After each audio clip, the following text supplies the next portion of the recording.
Hola queridos hermanos, Dios les bendiga. Eh, un saludo de parte de la familia Maldonado García y también de la familia Maldonado Olvera.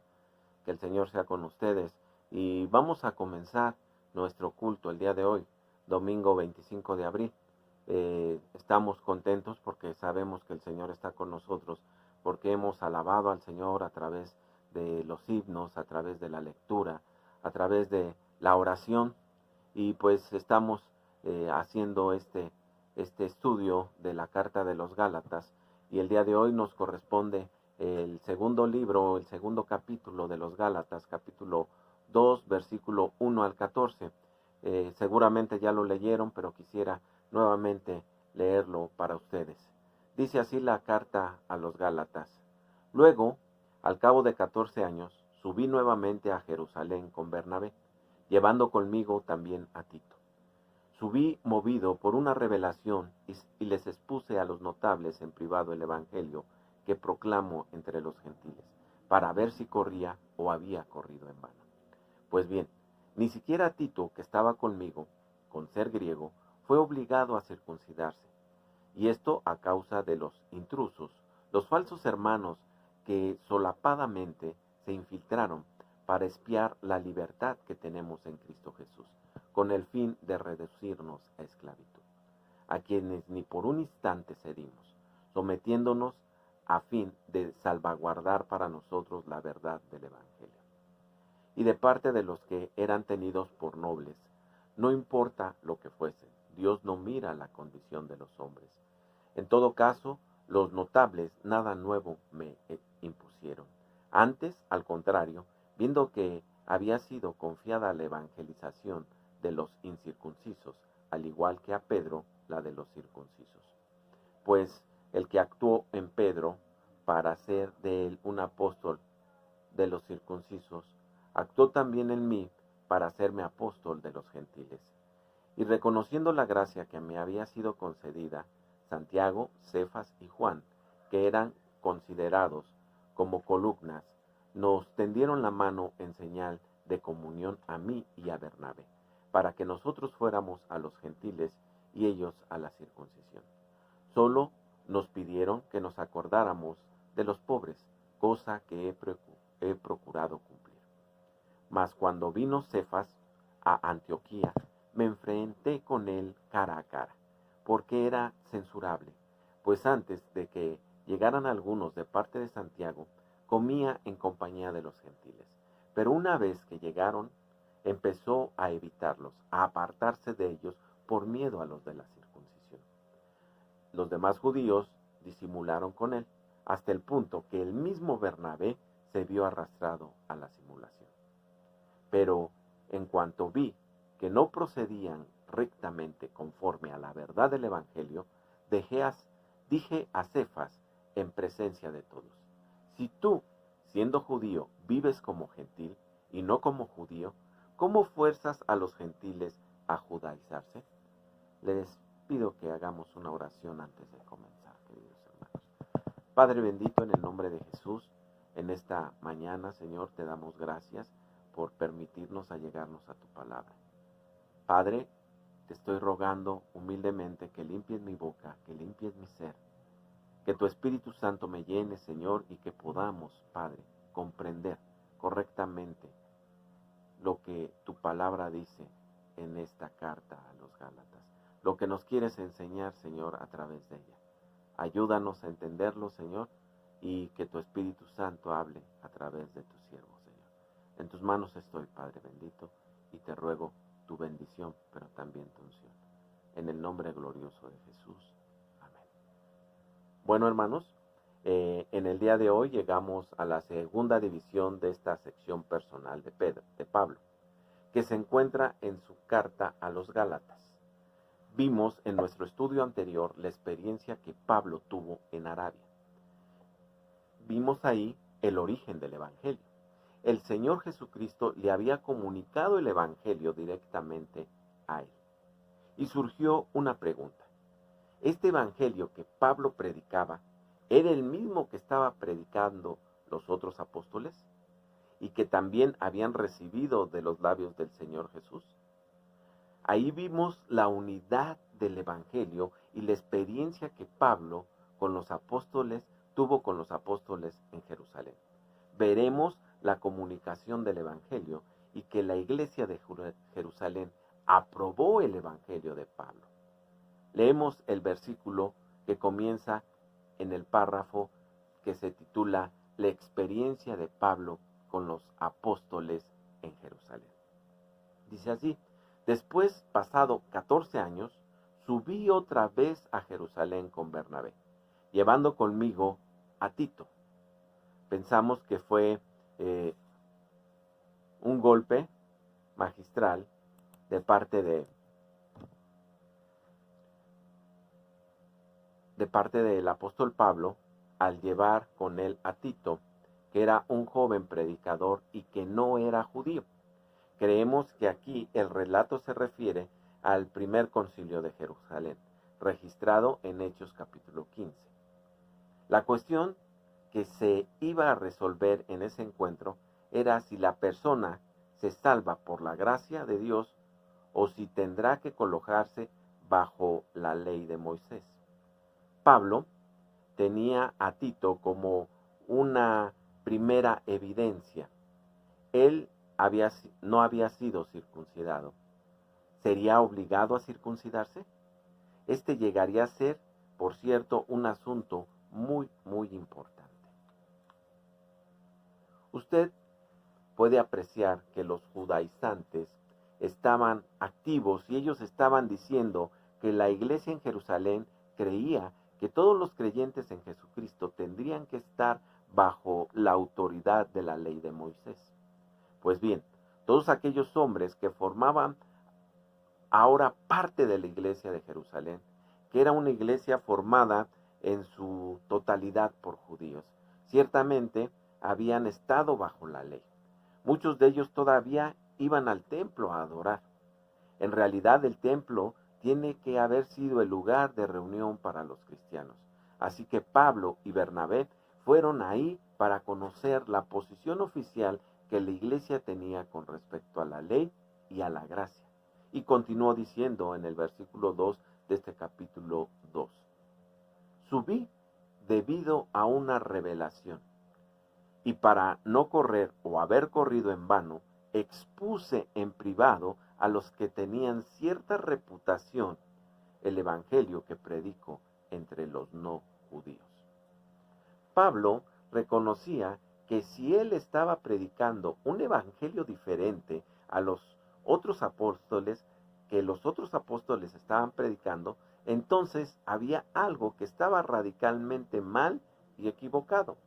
Pablo estaba bien dispuesto a admitir su error y decía: si yo estuviese predicando un evangelio diferente, entonces sería yo el que está equivocado.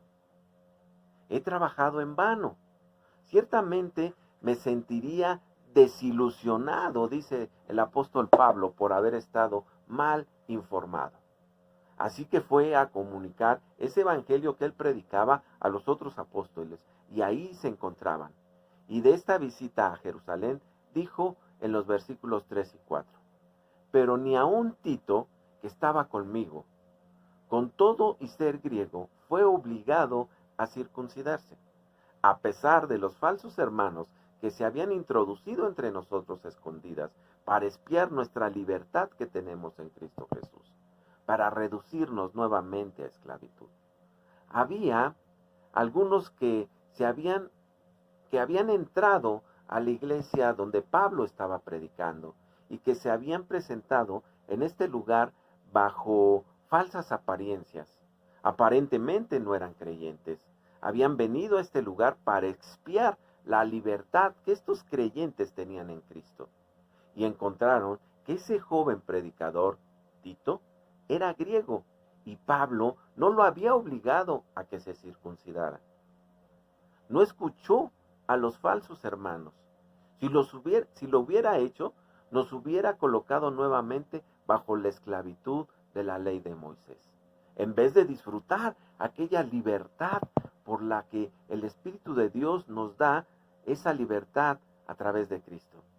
Y ahora Pablo continuó diciendo en el versículo 5, a los tales ni por un momento accedimos a someternos, para que la verdad del Evangelio permaneciera con nosotros. Pablo se mantuvo firme. Estos falsos hermanos dijeron, este hombre Tito que está aquí reunido con la iglesia, que en este entonces era prácticamente judía, ni siquiera ha sido circuncidado. Y Pablo le respondió, y él no se va a circuncidar. Él es tan creyente como lo es cualquiera de ustedes. Él ha sido salvado por la fe, aparte de la ley. No va a seguir ninguna parte de la ley para lograr la salvación. Aquella sí que fue una actitud enérgica de parte del apóstol Pablo. Veamos lo que les dijo en el versículo 6. Pero de los que tenían reputación de ser algo, lo que hayan sido en otro tiempo, nada me importa. Dios no hace acepción de personas. A mí, pues, los de reputación, nada nuevo me comunicaron. Pablo dijo, nos sentamos junto con los apóstoles. Por lo menos él lo hizo, y supongo que también lo hicieron Bernabé y Tito. Y comunicamos ese evangelio. Ellos le dijeron, hermano Pablo, hemos estado escuchando estos informes que han llegado. Díganos usted lo que predica. Y Pablo así lo hizo, y pudo comprobar que estos apóstoles no tenían nada que añadir a lo que él estaba predicando. Pablo estaba predicando lo mismo que los demás. Él estaba predicando la gracia de Dios, y ellos también estaban predicando la gracia de Dios. Se dieron cuenta de que estaban todos completamente de acuerdo. Todos estaban predicando el mismo evangelio. Sigamos leyendo el versículo 7 de este capítulo. Antes, por el contrario, como vieron que me había sido encomendado el evangelio de los no judíos, como a Pedro el de los judíos. Ahora, no se trataba en realidad de dos evangelios, en el sentido de que se predicaba un evangelio de Pedro y un evangelio de Pablo. Estos hombres estaban totalmente de acuerdo. No había ningún desacuerdo entre ellos. Era el mismo evangelio predicado a dos grupos de personas. Pablo había sido llamado para predicar a los que no eran judíos, y Pedro había sido llamado para predicar a sus propios hermanos judíos, que eran los que se habían circuncidado. Ahora, en el versículo número 8, leemos, pues el que actuó en Pedro para el apostolado de los judíos, actuó también en mí para los no judíos. La prueba decisiva de la veracidad y eficacia del evangelio eran los resultados que ellos estaban obteniendo. Pues bien, cuando Pedro predicaba, había muchas personas que se salvaban. Cuando Pablo predicaba, el evangelio también había muchas personas que eran salvas. Y ambos estaban predicando el mismo evangelio. Ahora, aplicando este principio a nuestro tiempo, a nuestro lugar, creemos que la prueba real de la eficacia de cualquier obra cristiana no es la promoción previa a su realización, sino el resultado que se obtiene. Pensamos que los creyentes deberían apoyarse plenamente o deberían de apoyar plenamente un servicio o ministerio cristiano que produce resultados, porque dichos resultados son lo que muestran de la aprobación de Dios y de su bendición sobre quienes, de acuerdo con su voluntad, llevan a cabo una labor. Y cuando la palabra de Dios es predicada, produce resultados en la vida de los hombres. Luego continuó leyendo en el versículo 9.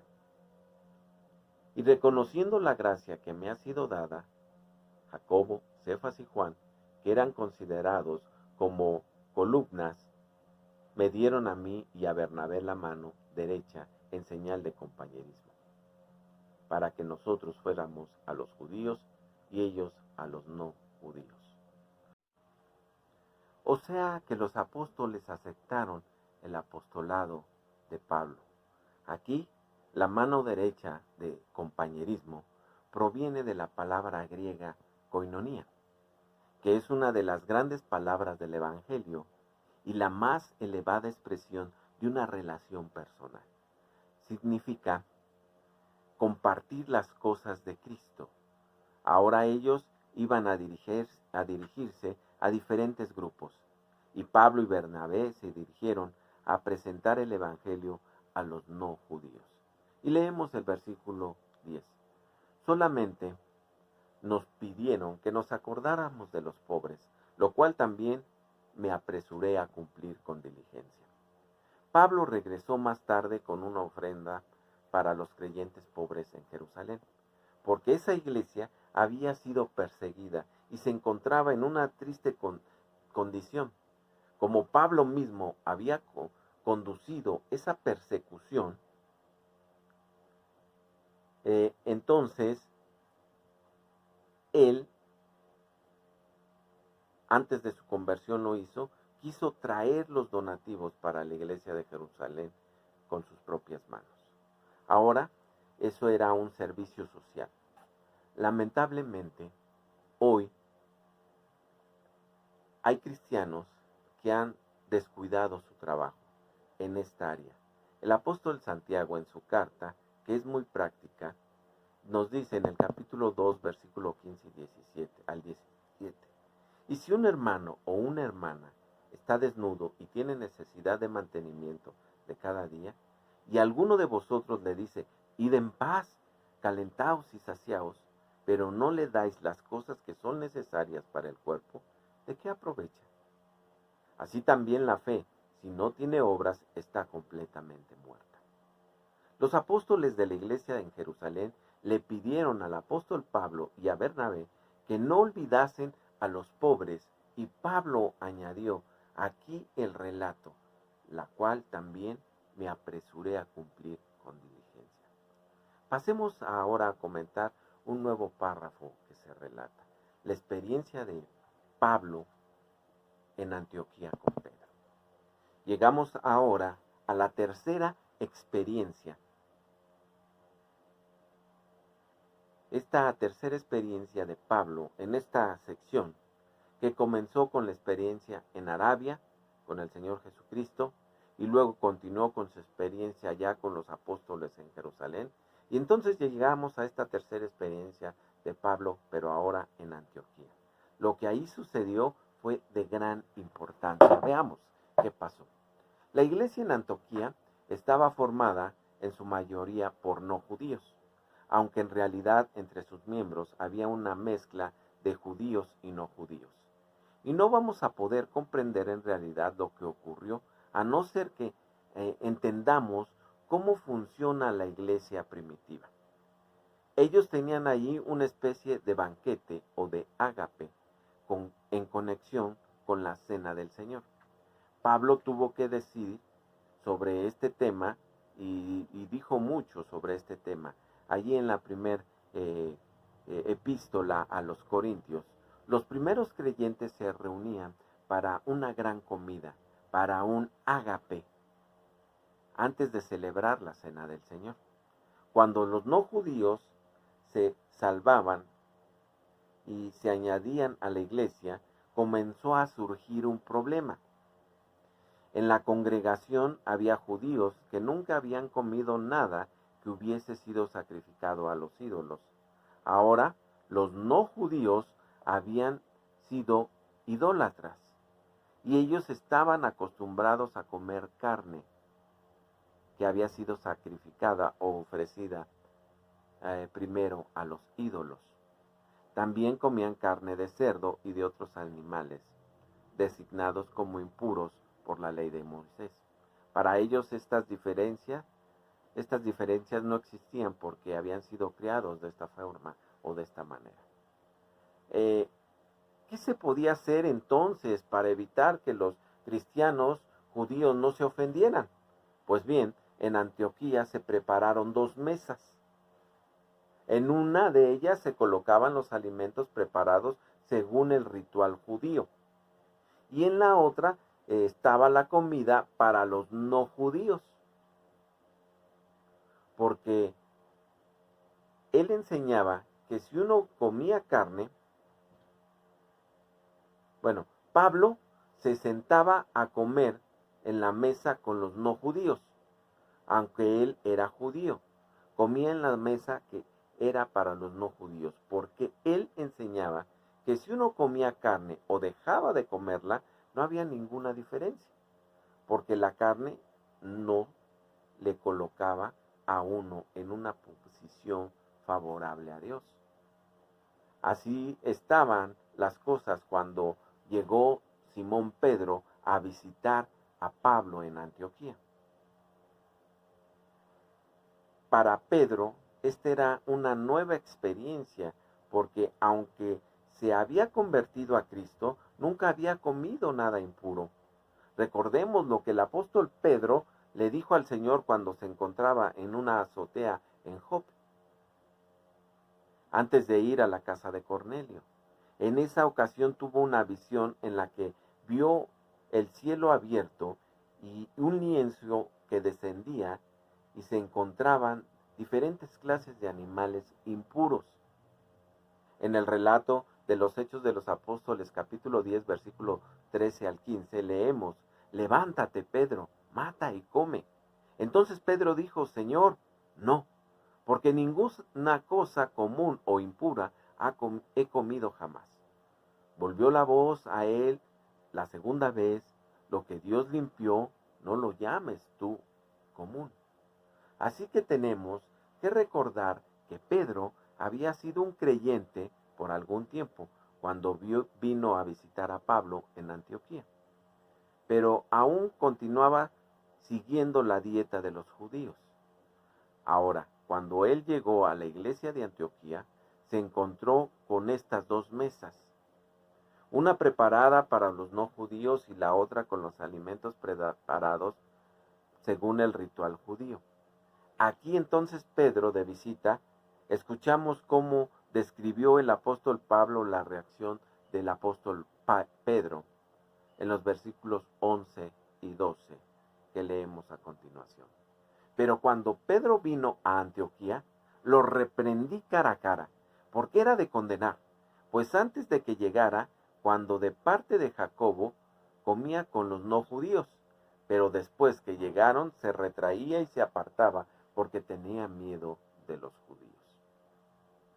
Ahora esto fue lo que probablemente sucedió. Cuando llegó la hora de comer, Simón Pedro se fue a la mesa donde la comida estaba preparada de acuerdo al ritual de los judíos, mientras que Pablo se dirigió a la mesa de los no judíos. Pedro observó que había carne de cerdo en la mesa de los no judíos. Después de la cena, Pedro fue a hablar con Pablo y fueron a caminar un rato. Y Pedro le dijo: Pablo, vi que tú comiste en la mesa con los no judíos. Y Pablo le respondió: sí. Y continuó Pedro: y observé que esta noche comiste carne de cerdo. ¿Estaba buena? Sí, respondió Pablo, estaba deliciosa. Entonces Pedro le preguntó: ¿crees que estaría bien que yo comiera ahí? Y Pablo le respondió: pues bien, creo que vamos a comer. Y Pablo le respondió: pues bien, creo que vamos a comer unas chuletas de cerdo por la mañana para el desayuno. ¿Por qué no vienes a probarlas? Así que la mañana siguiente, en el momento de desayunar, Pedro se fue a la mesa donde estaban los no judíos y se sentó cautelosamente y casi de mala gana se sirvió una chuleta de cerdo. Y probándola dijo a Pablo: está muy buena, ¿no es cierto? Y Pablo le contestó: sí, después de todo, bajo la gracia tú puedes comer o no comerla. No hay ninguna diferencia. El comer carne o no te va a favorecer delante de Dios. No te va a favorecer delante de Dios. Y Simón Pedro le dijo, pues bien, regresaré esta noche, porque creo que para la cena tendrán jamón. Y quiero probar eso también. Y así fue que esa noche él entró con la intención de sentarse a la mesa de los no judíos, pero al entrar en el lugar de la cena y mirar hacia el lado, descubrió que algunos ancianos de la iglesia de Jerusalén habían llegado de visita. Y entonces Pedro se sorprendió mucho y dio una vuelta alrededor de la mesa de los no judíos y se fue a sentar entonces a la mesa de los judíos, quizás un poco cohibido y nervioso. Y Pablo le observó ese detalle. ¿Y qué ocurrió después? Pues aquí tenemos lo que sucedió en los versículos 13 y 14. Y en su simulación participaba también los otros judíos, de tal manera que aún Bernabé fue también arrastrado por la hipocresía de ellos. Pero cuando vi que no andaban rectamente conforme a la verdad del Evangelio, dije a Pedro delante de todos, si tú, siendo judío, vives como los no judíos y no como judío, ¿por qué obligas a los no judíos a judaizar? Era correcto para Pedro ir a comer a cualquiera de las mesas, ya fuera la mesa de los alimentos tradicionales de los judíos o la de los no judíos.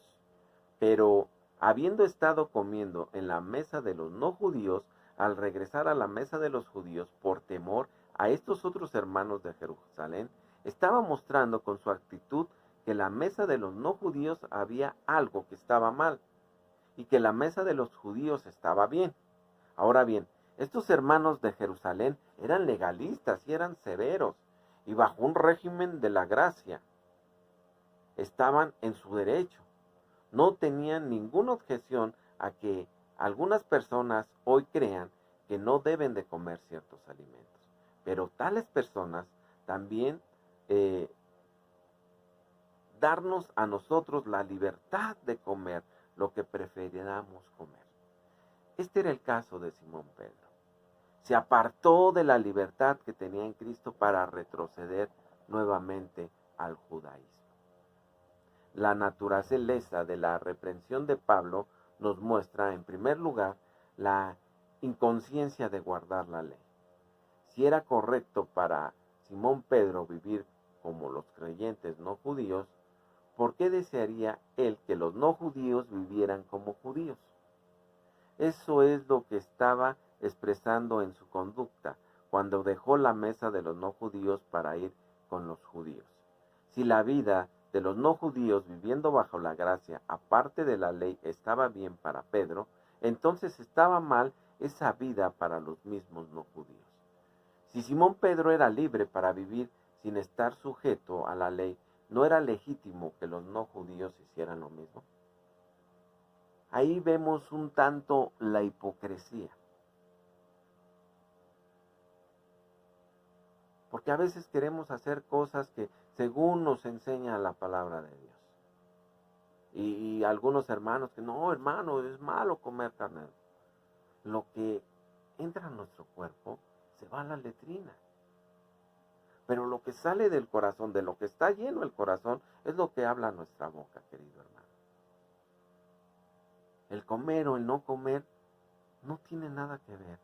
El vestir de una forma o de otra no tiene nada que ver con el Evangelio. No sé por qué a veces queremos cerrar en ese círculo, siendo legalistas y a veces hasta muy severos con los hermanos. Estimados hermanos, queridos oyentes, en su encuentro con Cristo, el apóstol Pablo, en el camino hacia Damasco, había roto con su pasado de esclavitud. Esa esclavitud de estar luchando continuamente inútilmente con los preceptos humanos de su religión judía. Y había encontrado la verdadera libertad del apóstol Pablo, que consistía en mirar desde la perspectiva de Cristo la vida y la conducta cristiana. En la sujeción a los seres humanos y a sus reglas de conducta, había elementos de esclavitud. En cambio, el apóstol, en su sujeción al Señor, disfrutaba de esa libertad que solo otorga el control del Espíritu Santo sobre la vida y el proceder de cada uno de nosotros como cristianos, dándonos esa fuerza y ese poder para vivir conforme al plan de vida que Dios ha establecido, para que en las luchas y en los conflictos ellos puedan compartir la victoria que Él conquistó, Jesucristo, en la muerte y en su resurrección. Estimado hermano, querido oyente, para entrar en esa vida que es el preludio de la vida eterna, solo tiene usted que ser consciente de su gran necesidad de tener esa relación con Dios, confiando en la eficacia solamente y nada más en la eficacia del sacrificio de Cristo en la cruz, en favor tuyo y en favor mío. Eso es lo que nos enseña la palabra de Dios. Dejémonos de legalismos, dejémonos de tratar de hacer la religión una serie de reglas. Vivamos bajo la gracia con esa libertad que el Señor nos ha comprado.